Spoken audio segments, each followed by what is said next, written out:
கிறிஸ்துவுக்குள் பிரியமான என் சகோதர சகோதரிகளே, இயேசுவின் நாமத்தில் உங்களை வாழ்த்துகிறேன்.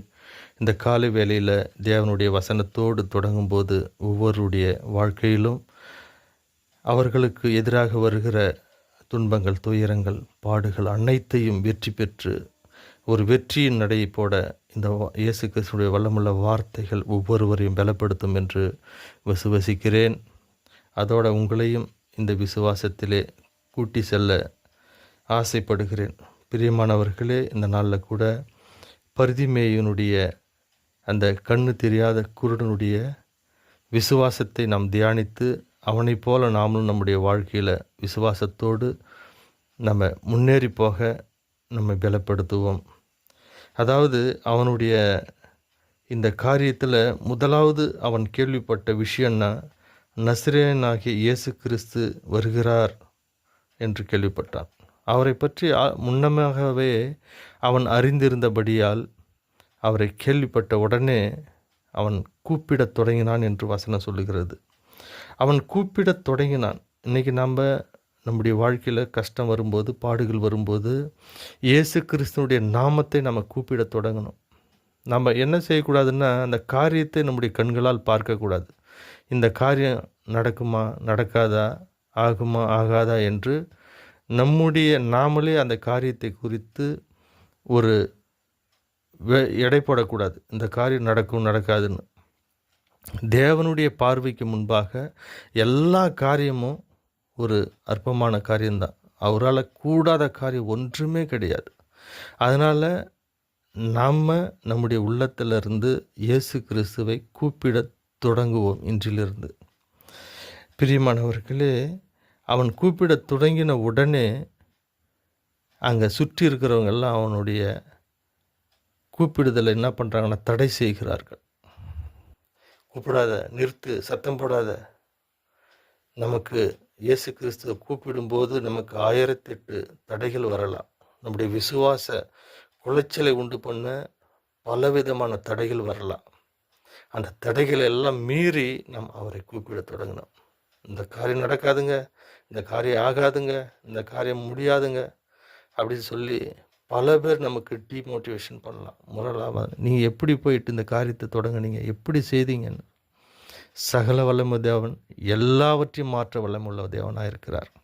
குப்பையை கோபுரமாக மாற்றுவார், கோபுரத்தை குப்பையாக மாற்றுவார். அவர் நினைத்தது தடைபடாது. எனவே பிரியமானவர்களே, நம்முடைய கண்களில் பார்க்காதீங்க. நம்முடைய கண்களை அந்த குருடன் எப்படி கண்ணு தெரியாத மாதிரி இருந்தானோ அந்த மாதிரி கண்களை மூடி இருதயத்திற்குள்ளாக தேவனை தேடுங்க. அவருடைய வல்லமைகளை நாம் ஆராய்ந்து பார்த்து அதற்கு நம்மளை இடம் கொடுக்க வேண்டும். அப்போ பர்திமேயை கூப்பிட்டது போல இன்னும் அதிகமாய் கூப்பிட்டான் என்று வசனம் சொல்லுகிறது. எப்போ தடை வருதோ இன்னும் அதிகமாக முயற்சி செய்யணும். எப்போ சோர்வு வருதோ இன்னும் அதிகமாக முயற்சி செய்யணும். இது நம்மளால் ஆகுமான்னா ஆகாது. நமக்கு பரிசுத்த ஆவியினுடைய வல்லமை தேவைங்க. நாம் ஜெபிக்கிறது இன்னது என்று நீங்கள் அறியாமல் இருப்பதினால் பரிசுத்த ஆவியானவர் தாமே உங்களுக்கு ஜெபிக்க உதவி செய்கிறார் அப்படின்னு வசனம் சொல்லுது. பரிசுத்த ஆவியானவர் நமக்கு உதவி செய்வார் ஜெபிப்பதற்கு. நம்முடைய மாமிச பார்வையில், நம்முடைய மாமிச சிந்தையில் எதையுமே நம்ம பார்க்கக்கூடாதுங்க. ஒன்றே ஒன்று, விசுவாசம்தான்.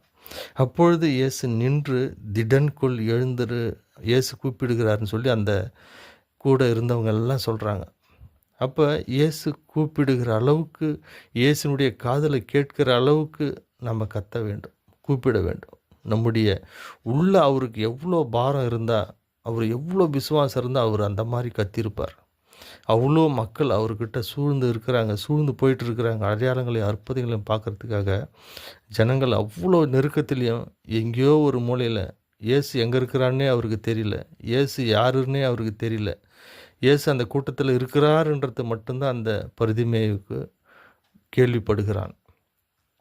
அந்த கேள்விப்படுதலை வைத்து அவன் கூப்பிடும்போது இயேசு கிறிஸ்துனுடைய காதில் போய் கேட்குதுங்க.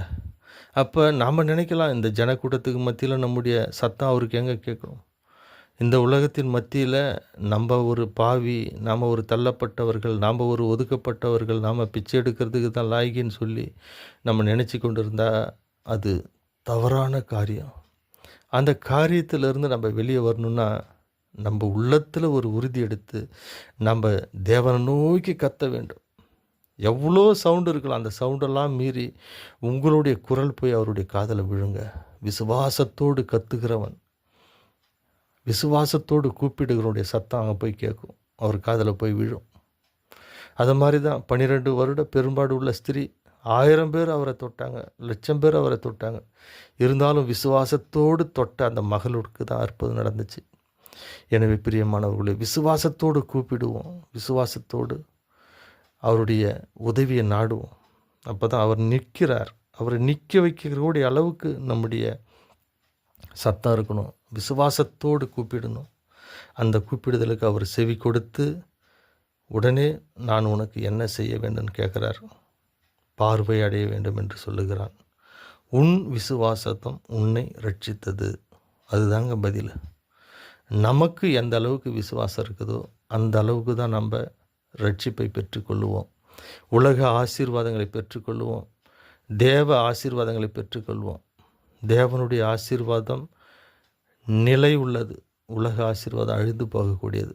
நம்ம உறுதியெடுப்போம். தேவனுக்குரிய ஆசீர்வாதங்களை நம்ம தக்க வைத்து கொள்ள பிரயாசப்படுவோம். எனவே பிரியமானவர்களே, இந்த பரிதிமேயை போல உலகத்தின் பார்வையில் நாம் தள்ளப்பட்டு இருந்தாலும், உலகத்தின் பார்வையில் நம்ம ஒதுக்கப்பட்டு இருந்தாலும், தேவனை நோக்கி கூப்பிடும்போது அவர் நம் சத்தத்திற்கு செவி கொடுக்கிறவராக இருக்கிறார். நான் பாவி, என்னுடைய குரலையெல்லாம் ஏசப்பா கேட்க மாட்டார்னு நீ நினைக்காதீங்க. இப்பொழுதே கூப்பிட தொடங்குங்க. ஏசப்பா நிச்சயம் உங்களுடைய குரலை கேட்டு உங்களுடைய காரியத்திற்கு, உங்களுடைய விண்ணப்பத்திற்கு பதிலளிக்கிறவராக இருக்கிறார். எனவே பிரியமானவர்களே, இந்த காலை வேளையில் கூட இந்த தியானத்தோடு நம்ம இந்த நாளை தொடங்குவோம். எங்கள் அன்பும் இரக்கமும் மகா கிருபையும் உள்ள எங்கள் அன்பு தகப்பனே, என்னோடு கூட இந்த தியானத்தில் இருக்கிற பிள்ளைகளை ஆசீர்வதிங்க. அவருடைய எதிர்காலத்தை ஆசீர்வதிங்கப்பா. அவர்கள் தள்ளப்பட்டு இருந்தாலும், ஒதுக்கப்பட்டு இருந்தாலும், எல்லாரையும் நீங்கள் உற்று நோக்குகிறவராக இருக்கிறீர். நீர் மனுஷன் முகத்தை பார்க்கிறான், தேவனோ இருதயத்தை பார்க்கிறார். உம்முடைய வல்லமை எங்களுடைய இருதயத்தை ஆராய்ந்து அறிந்து கொண்டிருக்குதப்பா. நாங்கள் உமக்கு ஏற்றவைகளை சிந்திக்கவும், உம்முடைய ராஜ்யத்துக்கு ஏற்றவைகளை சிந்திக்கவும், நீதியானவைகளை சிந்திக்கவும் எங்களுக்கு பலன் தாருங்கப்பா. எங்களுடைய பிள்ளைகள், பெற்றோர், உற்றார், உறவினர்கள், சகோதர சகோதரிகள் ஒவ்வொருவரையும் ஆசீர்வதிங்க தகப்பனை. தொடர்ந்து கிறிஸ்துவின் பாதையில் ஓடவும், உம்முடைய நித்திய ஜீவனை அடையும் வரைக்கும் நாங்கள் தொடர்ந்து ஓட எங்களுக்கு பலன் தாரும். இயேசுவின் ஜீவனுள்ள நாமத்தில் ஜெபித்து ஜெயம் எடுக்கிறோம் நல்ல பிதாவே. ஆமேன், ஆமேன். இந்த நாள் இனிய நாளாக அமைய இயேசுவின் நாமத்தில் வாழ்த்துகிறேன்.